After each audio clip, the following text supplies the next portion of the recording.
Terima kasih Anda masih bersama kami di Berita Utama. Saudara, setiap minggu Berita Utama selalu hadir dengan ulasan topik-topik terhangat yang kami bahas dalam sepekan terakhir. Nah, minggu ini ada 3 berita pilihan yang sudah kami rangkum untuk Anda.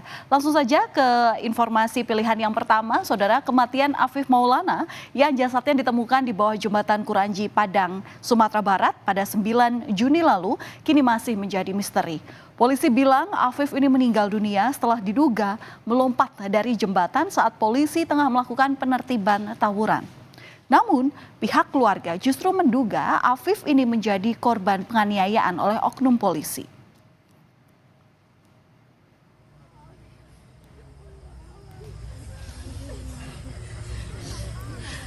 Isak tangis keluarga tak tertahankan saat mengantarkan jasad atau jenazah Afif Maulana ke tempat peristirahatan terakhirnya. Orang tua Afif tak menyangka siswa kelas 7 SMP itu kini telah tiada. Keberadaan jasad Afif di sungai kini masih menjadi pertanyaan lantaran terdapat 2 cerita yang berbeda baik dari pihak kepolisian maupun dari pihak keluarga.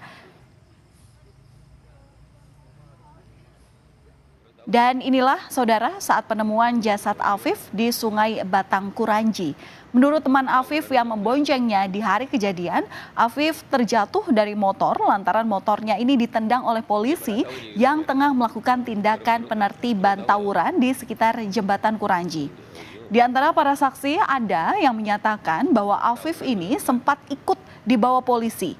Sementara salah satu temannya mengaku sempat mendengar kalau Afif ini punya rencana ingin melompat ke sungai karena takut ditangkap polisi.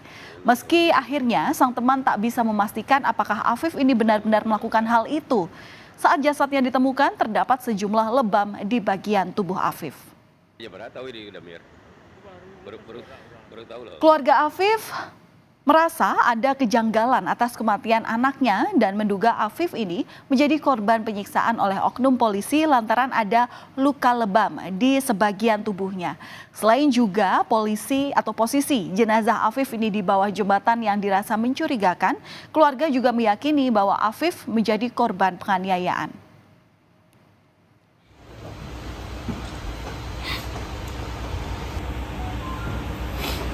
Ada oknum tuh yang bilang dia pingsan. Tapi yang kalau menengok ke belakang, diginikannya sama oknum tuh. Itu di Polsek berarti? Iya. Polsek Kuranji? Iya. Berarti Afif memang menurut kawan-kawannya, saksinya memang dibawa juga ke Polsek gitu ya? Iya. Tewasnya Afif Maulana terjadi di tengah upaya polisi melakukan tindakan penertiban tawuran yang tengah dilakukan sekitar 30 personel polisi pada Minggu dini hari 9 Juni 2024. Saat itu sempat terjadi kejar-kejaran antara sejumlah petugas dan juga pelajar yang terlibat. Hingga akhirnya polisi mengamankan 18 orang pelaku tawuran beserta sejumlah senjata tajam dan membawa mereka ke Polsek Kuranji lalu ke Polda Sumatera Barat. Polisi menyebut di antara mereka yang ditangkap tidak ada Afif. Namun hal sebaliknya dikatakan beberapa saksi saat itu. Dan meski pihak kepolisian membantah adanya penganiayaan terhadap Afif Maulana, tapi pemeriksaan terhadap polisi yang bertugas kala itu tetap dilakukan. Ada sedikitnya 30 orang anggota Sabara Polda Sumatera Barat yang menjalani pemeriksaan. Sementara untuk kasus ini sedikitnya sudah ada 40 orang yang diperiksa.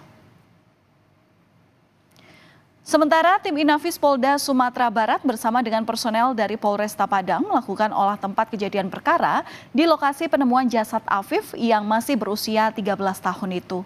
Di Jembatan Kuranji, Kota Padang, Provinsi Sumatera Barat ini, tim menandai beberapa titik, mulai dari korban yang disebut jatuh dari sepeda motor hingga tempat di mana ia diduga melompat dari jembatan serta jatuh ke sungai. Kapolda Sumatera Barat, Irjen Suharyono masih bersikeras tidak ada tindakan kekerasan yang dilakukan personel terhadap Afif Maulana.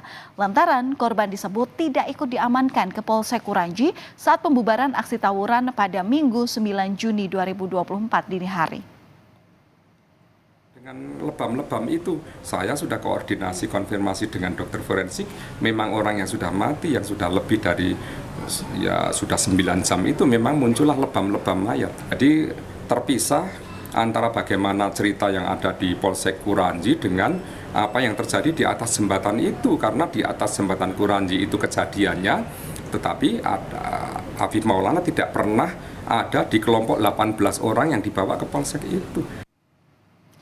Ya, di sisi lain yang jadi sorotan, polisi daerah Sumatera Barat ini justru mencari orang yang menyebarkan informasi tentang dugaan penyiksaan oleh polisi terhadap Afif Maulana di media sosial. Polda Sumbar merasa menjadi korban trial by the press atau pengadilan oleh pers terkait dengan informasi yang dinilai tanpa cukup bukti.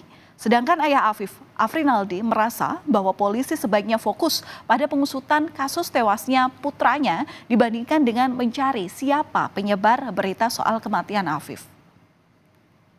Diri Intelkam sudah jalan, Diri Krim Krimsus sudah jalan untuk mencari siapa yang memviralkan itu, memeriksa itu, dia akan kita ambil, kita periksa, dia harus testimoni.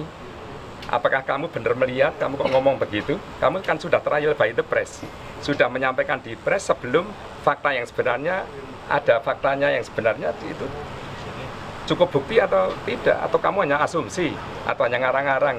Ini yang dirugikan sebenarnya kan institusi Polri. Ini Pak Kapolda atau kepolisinya takut gitu. Makanya difokuskannya ke yang viral kan. Harusnya kan lebih fokusnya mengungkap kasus ini, bukan yang memviralkan. Jadi saya menilai kayak takut gitu, ini kasus ini naik terus, diberitakan terus gitu. Jadi harusnya Pak Kapolda kan lebih fokus ke mengusut kasus anak saya ini gitu. Kasus kematian Afif Maulana ini diduga janggal. Salah satu pihak, Lembaga Bantuan Hukum Padang, ini berharap penanganan kasus ini bisa diambil alih oleh Mabes Polri. Pihak LBH Padang merasa tidak percaya dengan penanganan kasus yang dilakukan oleh Polda Sumatera Barat karena diduga terkait dengan tindakan dari anggota mereka. Sampai saat ini, berdasarkan temuan di lapangan, LBH Padang meyakini korban mendapatkan tindakan kekerasan dari oknum polisi yang bertugas di malam kejadian, meski polisi membantah. Pengalaman kami bahwa situasi ini tidak menguntungkan bagi keadilan korban, dan kami berharap ada atensi dari Kapolri. Kalau bisa Kapolri tolong ambil kasus ini, karena kami jujur tidak percaya kasus ini ditangani dengan baik oleh Polres ataupun Polda Sumbar. Lembaga Bantuan Hukum Padang ini juga mendatangi Divisi Propam Polda Sumatera Barat untuk memberikan keterangan terkait laporan dugaan kekerasan polisi terhadap pelajar SMP terduga pelaku tawuran. LBH berharap laporan kekerasan terhadap pelajar korban kekerasan ini dapat membongkar misteri dari kematian Afif Maulana. Menyoroti dugaan penganiayaan oleh oknum polisi kepada anak usia 13 tahun di Padang, Sumatera Barat, Karopenmas Divisi Mabes Polri ini juga kemudian Brigjen Pol Trunoyudo Wisnu Andiko menyatakan bahwa Polda Sumatera Barat ini sedang mendalami kegiatan preventif yang dilakukan oleh kepolisian di malam kejadian.